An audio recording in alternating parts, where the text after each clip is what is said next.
Cool. We are streaming live in the Facebook group. Welcome to another episode of the PT Student Center, everybody.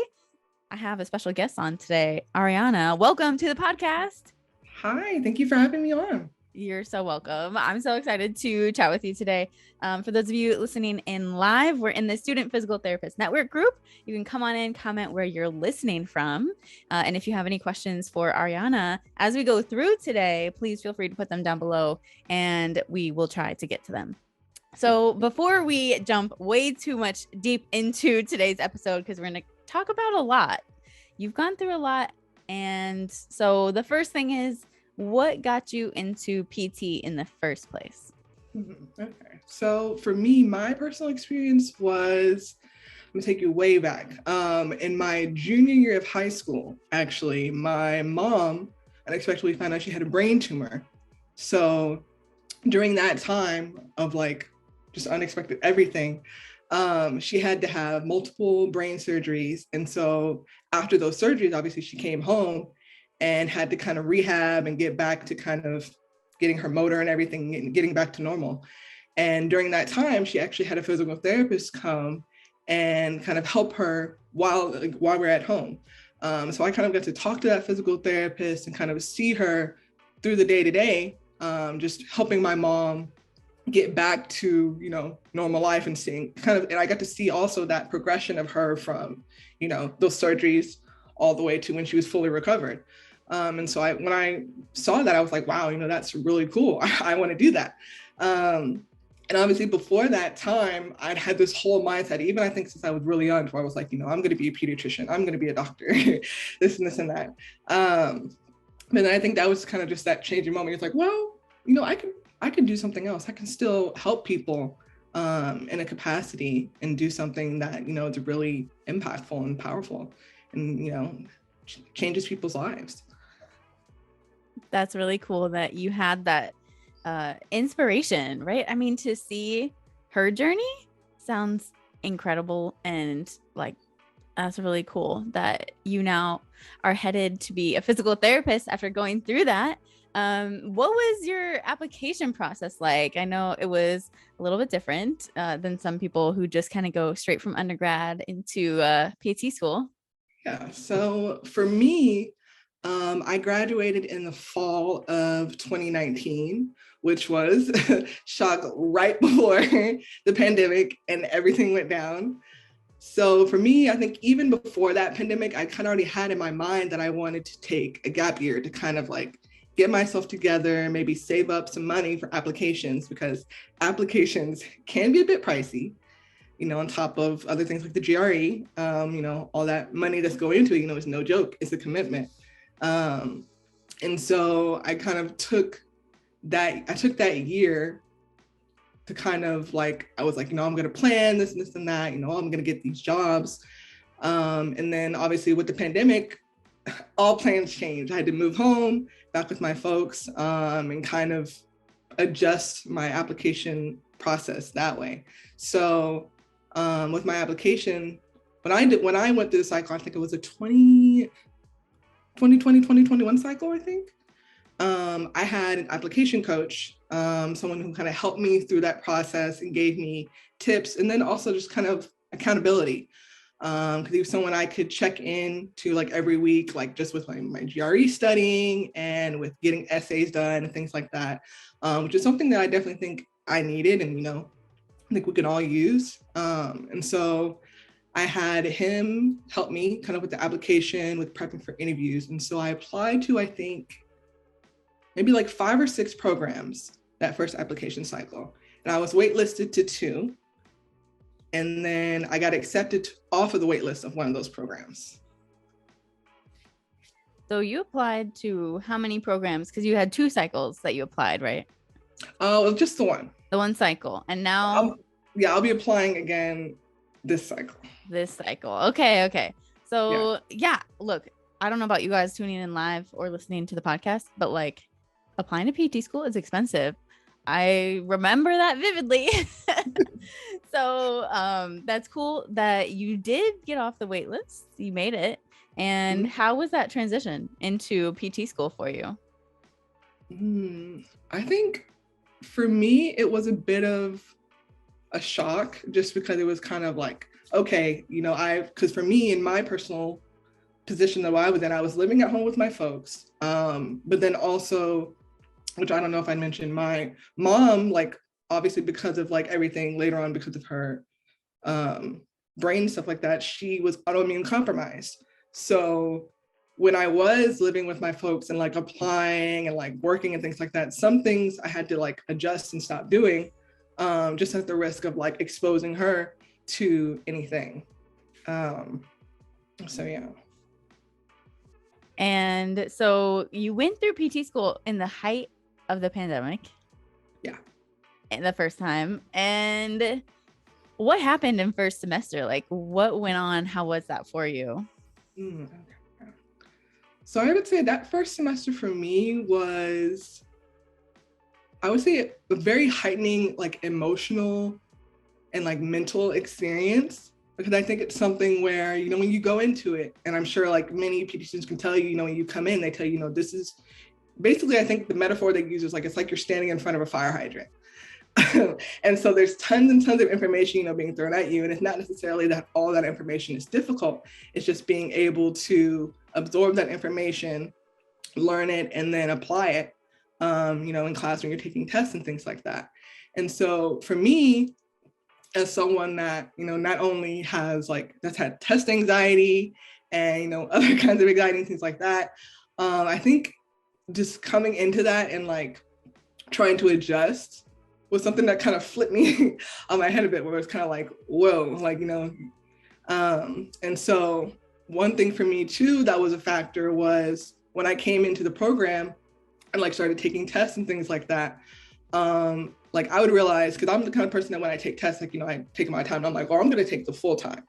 And so I think I remember like the program that I was in, and I took like my first test. After I took the test, one of my professors came up to me and was like, were you doing okay? You were taking, a bit of time. And then that kind of just got into my head a bit, where I was like, oh, well, like, like maybe I took too long. Like maybe, this isn't that.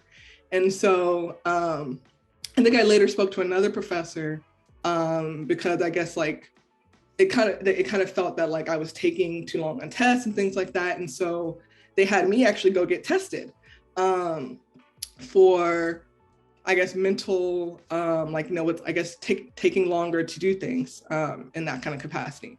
And so I did that. I went and got tested to kind of see, I guess, like with, I'm trying to think what they had me get tested. If you needed accommodations or something, like longer time for your exams. Yeah, testing accommodations. And I was given that.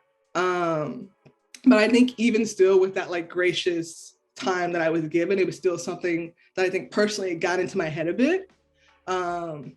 With my anxiety and like with my anxiety and all the things with taking tests and, prepping and studying, to where I kind of like, I guess that imposter syndrome kind of snuck in a bit, to with where like, well, like I'm taking longer than everyone else. Like it takes me longer to get these things. And it's like, it's going to take me, what might take someone an hour to study might take me 2 or 3. Which, I mean, obviously coming out of that, like now I know, that that's okay. But I think like with having that, something that, got into my head a bit, with, like I said, dealing with anxiety and things like that. It was something that I think definitely was a factor in kind of affecting me, as I like took on classes and took on assignments. And I'm also one of those people that like takes things, like puts things on myself a lot. So, we're like, it's on me, like pass or fail, like got to do this. And so I think like putting that pressure on myself, but then also, I mean, some other external factors definitely contributed to how well I did that first semester, which I don't know if I've spoken about, but I ended up withdrawing my first semester in PT school. Yeah. And I just talked about this with some ladies last week too. If you guys are tuning in live, go check out the video that was pinned last week. We had the Restart Roundtable. And this is something I'm really passionate about, bringing people on who have gone through this, because it's not often talked about. And I don't want any of you guys listening, if you're going through something similar to what Ariana has gone through, which we're going to get more into, I don't want you to feel like you don't have an option. I want you to know like people are there and have gone through this, and that you can reach out to somebody who has gone through this and you're not the only one. So that's why we're here to talk about this today. So you withdrew from PT school first semester? Yes, first semester, but before the semester ended. Yeah. I withdrew back in November of last year, right before Thanksgiving break. Okay, so the semester ended like mid-December? I think so, yeah. Mm-hmm. Yeah. So what made you withdraw? What were some of those factors, and maybe some of the questions that you asked yourself too when considering this for you? So for me, a lot of the questions I guess I asked myself was, I guess really like, was it worth it to put myself through a lot of the things that I knew I was struggling with personally and then also academically, all the way to the end, knowing that there might be a chance that I might not make it and that I would have to be, I guess, excused from the program. So I think I remember the exact moment where I had to kind of withdraw, because I remember I was sitting in class and we had just taken a practical or something like that. And I looked at my grades and I was like, ooh, like not looking too good in this one particular class. And so I remember, I think I emailed that professor and let her know, that, I see my grade in this class. And, I'm wondering, like, is it possible for me to still meet the academic requirements of, that program I was in at the time? And so she, kind of was like, no, you need to go talk to the program head. So I went to his office, knocked on the door and let him know kind of what my situation was. And so he pulled up my grades, kind of looked at it and everything and calculated it and was kind of like, okay, like this, this is it. And these are your options. And so it kind of obviously came to the choice where he was like, there's still the possibility that like at the end of the semester, so you'll have to be excused if you don't meet this for criteria. And then we'll make you withdraw, or, you can choose to withdraw. And so for me, it was kind of that decision, I think right then and there, where I was like, well, like I'm going to withdraw at that time. And it was like midweek. I think like I had other assignments and I think practicals from other classes that I had been prepping for before that time. So it was kind of a big kind of full stop to where like after that, he was kind of like, okay, you can come in at this day and come and sign your letter saying that, you choose to withdraw. And so I think like after that, I kind of just clocked out. I like went home.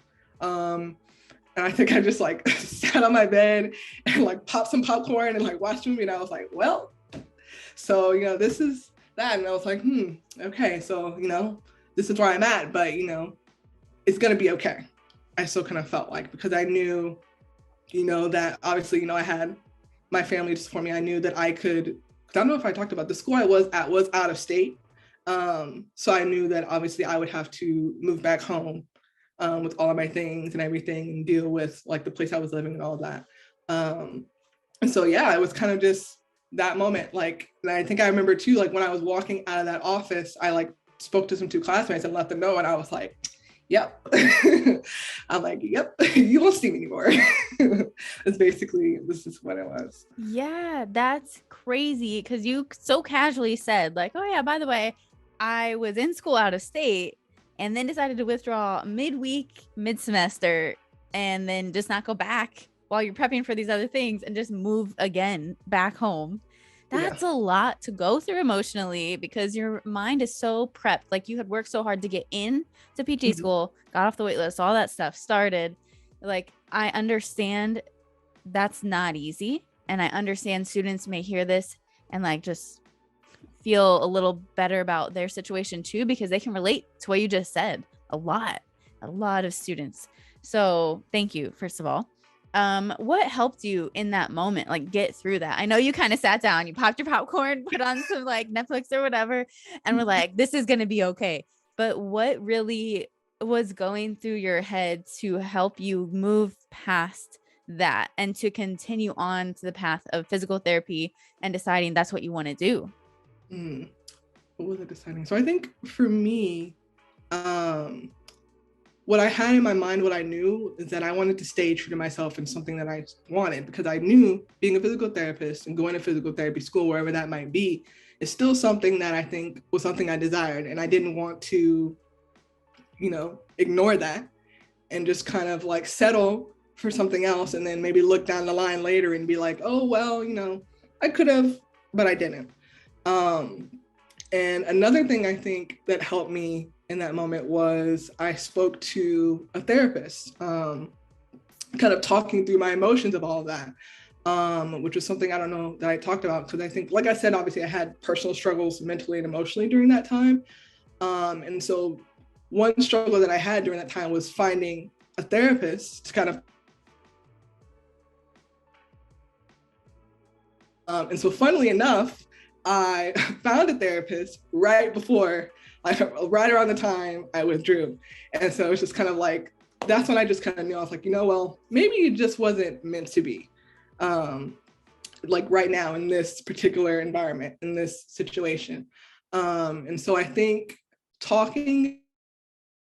having someone to bounce those emotions and talk to, that wasn't someone that, like, even if they wouldn't have judged me, I would have felt judged by.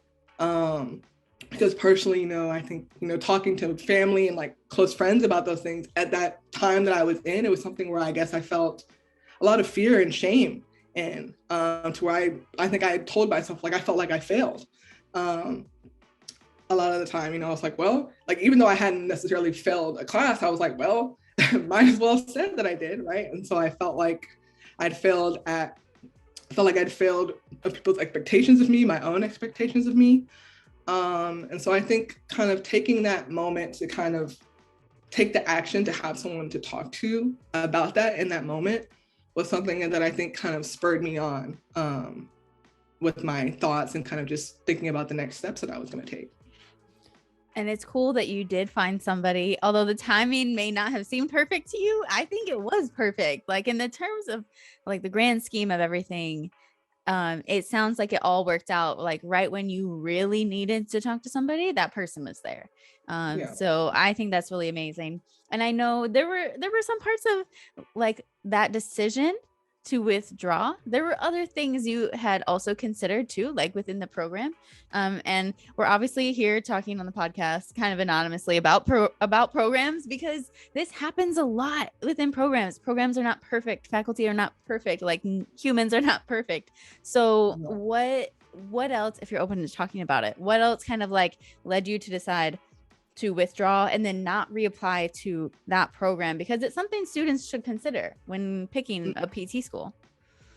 Very true.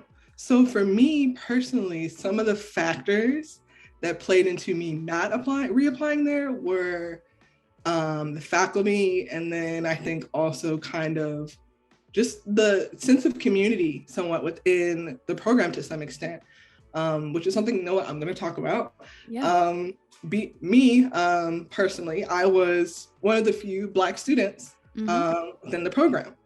And also just in general, as a person of color within the program. Yeah. And so a lot of the times I didn't feel seen to some regard. And I also, in some aspects, I couldn't really relate to some of my classmates and just in some regards. And in that same respect, some of the faculty.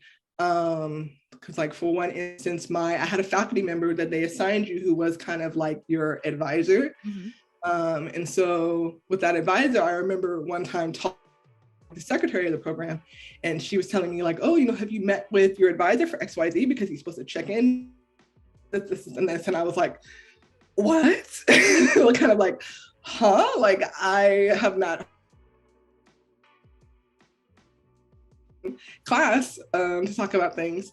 So she was kind of like, oh no, like, you need to go to him and let him know right now. And so kind of, I guess, in that relationship of, which it's not anything personal to him, but it was kind of one of those things to where in the program, how they told you was they chose your advisor, but you could still go talk to other faculty members, that if you felt more comfortable with, but that you would have a set faculty member that, that was set with you throughout your journey. And so I think that kind of experience was another thing too, that kind of made me feel out of the loop, to where I was kind of like, oh, well, like I'm not getting everything I need to know about what's going on. And like, I'm not having someone check in on with me. because you're supposed to check in with that advisor for like your grades and how you're doing at certain increments within the semester. And so I think by the time I kind of spoken to him about my grades and things and my mental health, I was already on that downward decline to where it was like, I kind of already felt like I would be heading my way out. And so I wasn't necessarily really given, resources in that respect. And a lot of times, I mean, obviously myself, like I put it upon myself to kind of seek out those things. So like if I was struggling in class, I would go talk to a professor about things and things like that. And then I think another thing, like I spoke about with like the community, like within the class, was I felt kind of like there wasn't like in the dynamic of the class, I guess I would say no one really did study groups and things like that. So I think there was one time I brought up like, oh, we should have like a Google Docs to like everyone use their notes and this and that. Everyone's like, oh, no, we don't really need that. No one really needs that. I'm like, oh, okay, I did though, but it's okay. And so I think kind of just witnessing that, and then also kind of a bit of the clickiness within the program, which something I think a lot of other students, like if you can like get to know someone that's already in the program, someone that you see that might already be attending a program, and kind of ask them about the dynamic of the program. Because for me, I actually had something I wish I would have known. I had a roommate who was in the class above me. And she would tell me she had similar experiences like in her group, to where like she had her, small group of students that she got along with, but then there were also students that kind of had their ego and things about them and kind of did things their own way. And so to me, it still kind of felt like, well, there's still some kind of separation. Because for me, before I went into PT school, they always tell you, like, oh, when you go to PT school, you're going to find friends for life. You're going to study with these people. You're going to stay up late with these people and just bond and like all become physical therapists and do these things together, do life together. And I think realistically, that's not always everyone's experience, which is true. And I mean, that personally obviously wasn't my experience. And I know that even some of the people I know now that are in programs, and maybe even in that same program, like that's not their experience. And I think that's just the reality of it. And so I guess I'd say another thing too, that was a real factor for me was kind of, like I said, with that dynamic of things, was kind of like the microaggressions and things like that.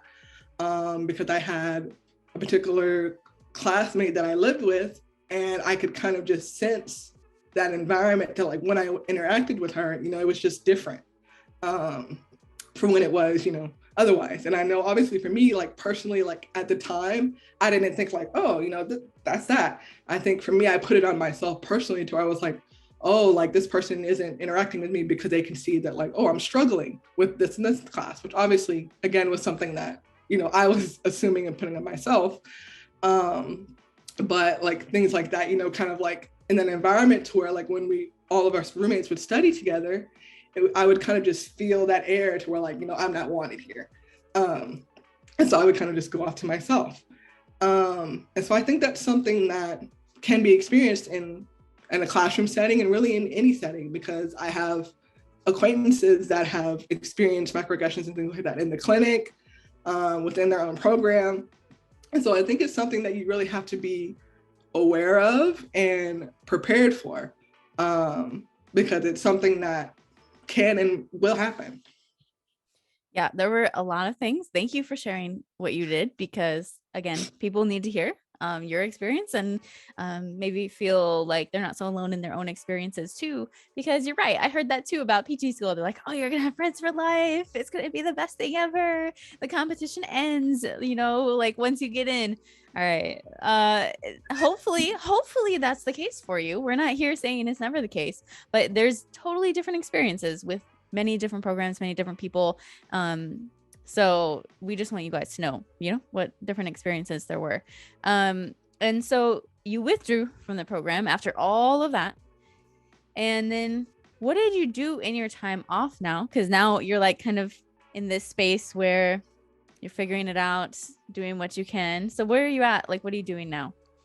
So right now, I am actually preparing to reapply to programs this cycle.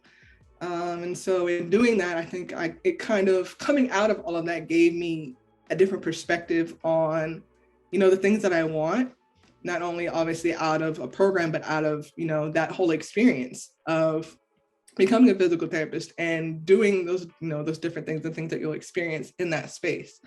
And so, yeah, so I'm reapplying. And I have my own list of non-negotiables that I've kind of put for myself. Ooh, can we talk about that list of non-negotiables? Of course, yeah. So for me, let me see if I even have the list. Oh, she's got a legitimate list. Let's hear this. I'm one of those people. Look, I do that too. That's why I'm laughing, because that's me. I'm like, all right, I want this, this, this, and this, and I got to write it down so I remember it and stick to it. Yeah, exactly. So for me, for my non-negotiables, I put obviously the dynamic of the program, which for me, I think means taking it a step further, because I feel like they tell you with programs, to research that program, tour that program. I think taking it a step further and really getting to see like the deep of it and like asking the tough questions and things like that. Like, even just questions of like, well, how many students withdraw on average from your program, things like that. And then really asking, I think, the specifics on academic requirements with programs and things like that. Because one thing, I think I spoke to a PT friend of mine yesterday, and she was saying, even in her time in PT school, something she struggled with, and a lot of people struggle with, is when you're in PT school, C's a lot of the times feel like F's. And that's just the reality of it. And it's something that, you may have to struggle with that, but that I think can be done and you can get through. So yeah, I think that was one thing. And then another thing for me I put was diversity, whether that is within the whole makeup of the class that I'm in, or even, even just the faculty. And then I think that kind of tied into me for the faculty, which is faculty that I feel like wants to set you up for success. To regard, and that wants to take those steps and kind of walk that journey with you. Because I know for me, like personally in the program I was in, I had one professor I think that I could go to and kind of confide in. But obviously I would have appreciated, being able to kind of talk a bit more with my other faculty members. But I mean, that's again, my preference, my experience. Not everyone may necessarily want to get to know their faculty and have, that kind of, I guess, closeness and feeling like, the faculty in that program is backing you and wants you to succeed. And so I think that's another one of my non-negotiables that I wanted to have, because I told you, obviously, with my experience with my advisor, it was kind of a little bit of ghost town, kind of didn't hear from him, which that can happen though, which I know from experience. Some people, obviously people have experienced it in undergrad, and it's a reality that you might experience it in grad school as well. So yeah, those are some of my non-negotiables. And this is good too. Yeah, because people need a non-negotiable list, and it doesn't have to be long. It can be 3 things. You need 1, 2, 3, like stick to it, right? And it's so important. So thank you for sharing that, your non-negotiables. I think students really needed to hear that too. And what have you been doing in your time off now? So you withdrew last November. Yeah. So what have you been doing since last November to now? It's September. Yeah, in your free time. So in my free time, I retook some courses. And so yeah, I retook a couple courses through a local community college here to kind of give myself a chance I was like, well, if I'm gonna start from scratch, I might as well give myself the best opportunity and best chance I can to succeed. So I retook some classes to up my GPA. I'm planning to retake the GRE. And then also, I think one thing that was big that I did, I didn't think I realized that I did, was networking and connecting and kind of setting up a sense of kind of community for myself, to have those people that I can reach out to and have, to talk to for advice. Like, for example, I got a mentor. There's a program that I think which is about encouraging, POC to get into physical therapy. And so when I saw that program, I reached out, and I have a mentor, a really great mentor. Her name's Amira. who, you know, helps me, and like I can call her up when she's in the clinic and talk to her about my worries and things like that.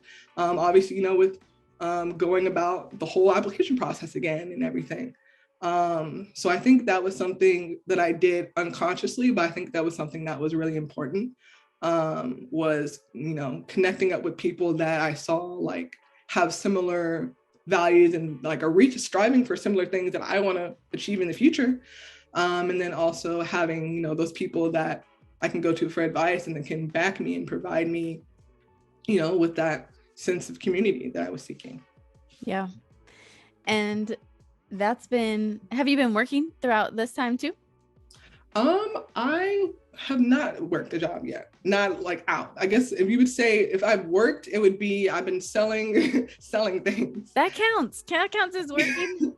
If it's income, you know, I'll count it. Yes, exactly. The thing is, I think the misconception people have is, oh, if I quit PT school, if I withdraw from PT school, like what do I do in all this time? And I think a big thing students forget to do in that time is really take care of their mental health too, because especially if like withdrawing from a program can be a lot. That's a lot mentally. So what kind of helped your mental well-being in your time off as you now are reapplying to PT school? That's a good thing. So I guess one thing I would say is I'm back in therapy, which is I had a therapist actually that I was seeing before I went into PT school, but I obviously had to, with you know, with regulations of different states, like she wasn't licensed in the state I was going to, so I had to say bye, thanks. And then when I came back, I was like, hey, I'm back.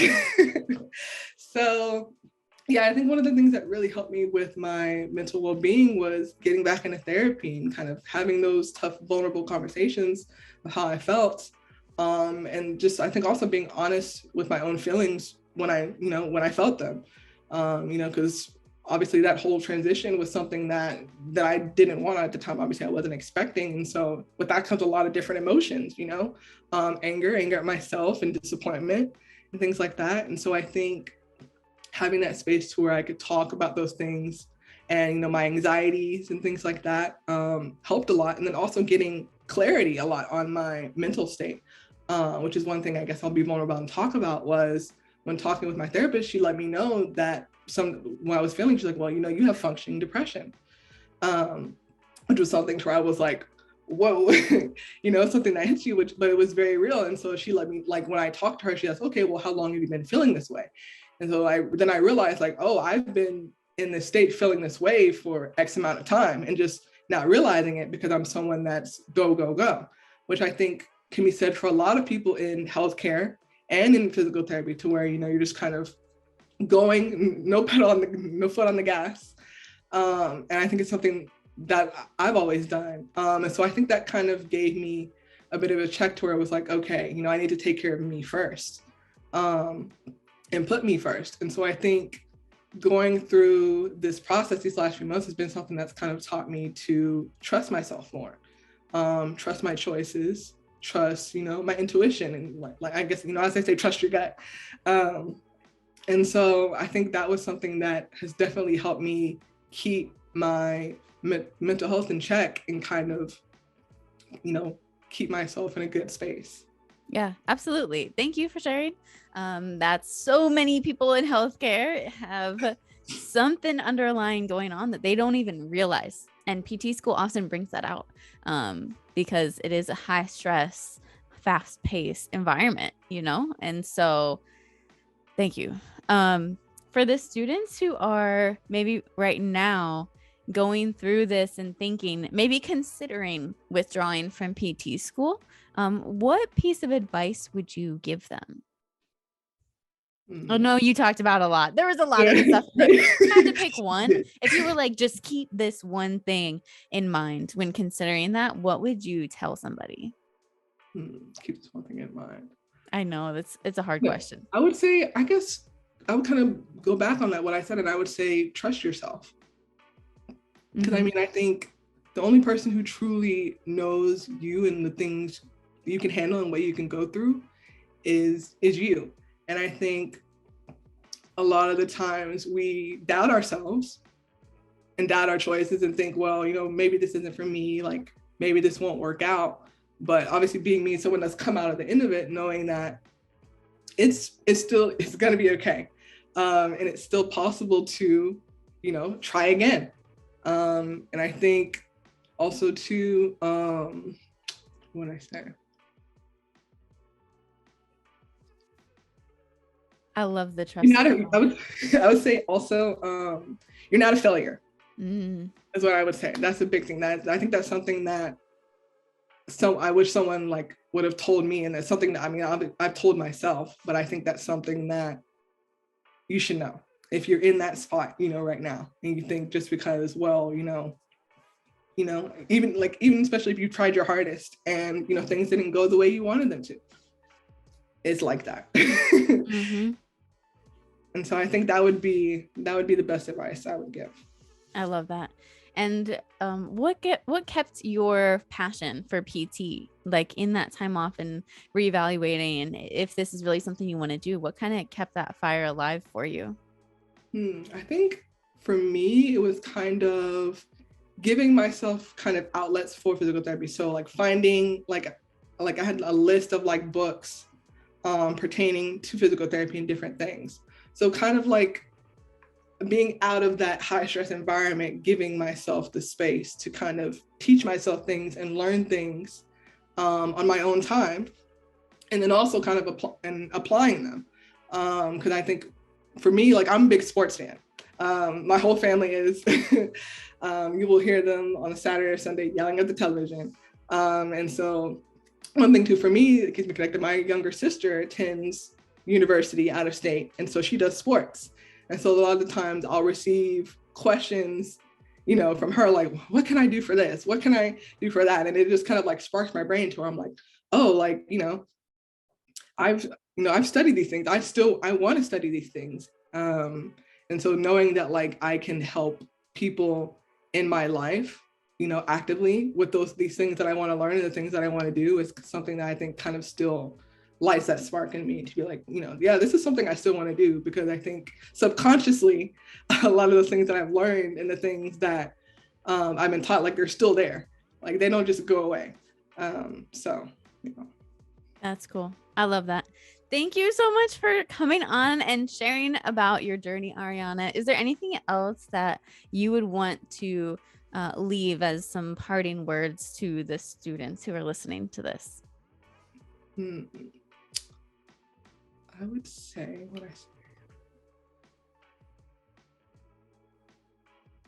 that was a lot of good gold. It's okay if there's nothing else. Like, I'm surprised myself. Yeah. I would say the one thing I guess I would say is stay true to yourself and the things that you want. Out of physical therapy, out of physical therapy school and those things, because I think going into that, I mean, it's a commitment of your time, your energy, your mental and emotional. So I think I would say stay true to yourself in those things. Because I think, especially like I said, with imposter syndrome and those things, like that's something that's gonna come about. Yeah, I know, being in that kind of space, to where with comparing yourself to other people and the other things that they've done or they want to do, I think you've just got to kind of stay true to your path and what you want to do. Because I mean, once you see the end of it and everything you want to do, I think it'll be worth it. Yeah, you got it. Awesome. Where can people find you if they wanted to reach out with any questions? Is there anywhere people can connect with you? You can find me on Instagram at allmyloveari. Cool. Thank you so much, Ariana. We're going to put all those things in the description. You guys can go and follow her and reach out to her if you have any questions. And we will catch you next week as usual. Sunday, next episode will be coming out. Awesome. Bye, guys. Bye.